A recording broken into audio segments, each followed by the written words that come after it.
Hi, welcome back to my channel. Today we're going to be doing something a little bit different than what I've done in the past two videos. Something about me is I really enjoy reading, and I currently own 48 books.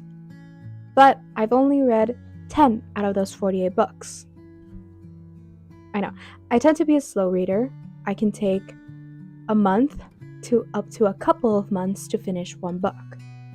So I decided to challenge myself, and I will be trying to finish one book in 7 days.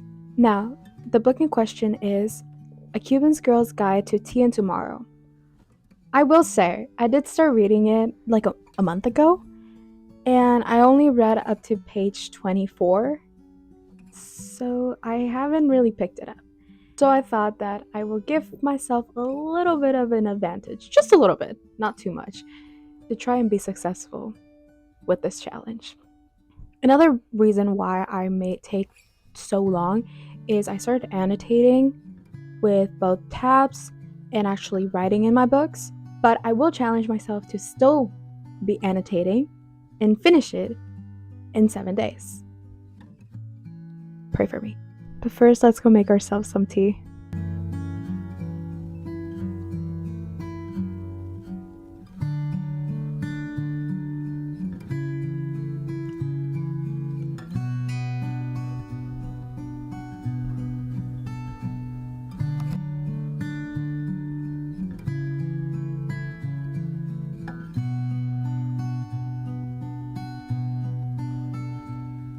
On day 1, I didn't start off as well as I wished I would have.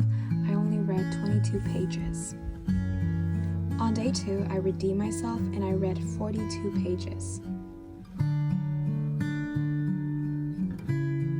On day 3, I read 44 pages, and I also got 2 new Kindle books from my local library. In day 4, I got distracted and only read 26 pages, and I still needed 18 more to reach my goal.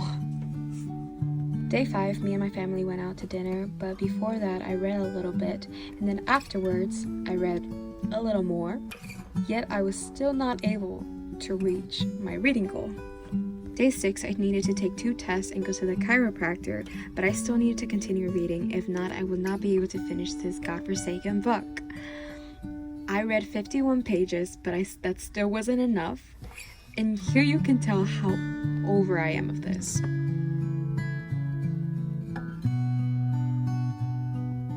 Day 7, I'm not quite sure how many pages I needed to read to finish the book, but I did it, and I'm really proud. Also, this song is so good.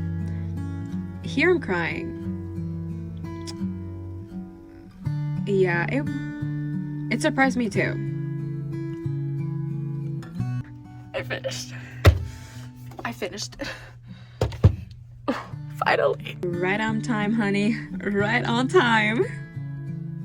I did it. I finished the book in a week. That was definitely harder than I anticipated it being.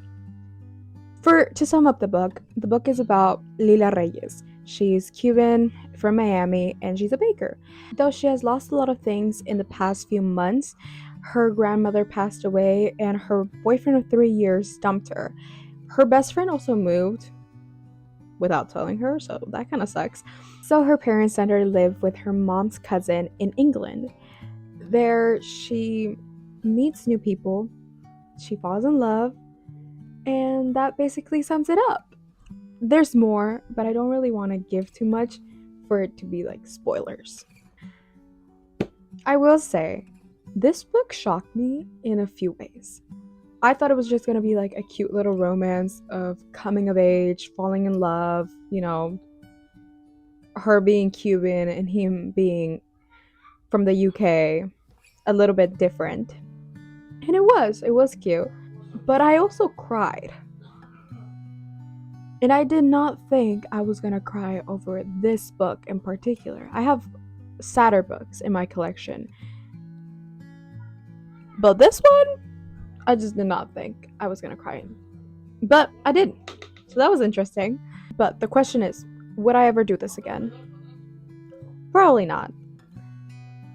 Reading a book in a week really takes away a lot of time that I could be using for other things. I like painting and I like drawing, and throughout this whole week I didn't paint or draw because I was reading. I also couldn't watch too much TV because if not, then I wouldn't have been able to finish this book. Because of this challenge, I will be able to read a little bit faster, but I won't really be pressuring myself. So yeah, I don't think I would do this very often, but it was fun. And I am proud of myself for finishing a book in a week. Had never done that. Give it up for me. Thank you. Thank you. Thank you. Though that would be all for this video. Thank you so much for watching, and I'll see you next time. Bye!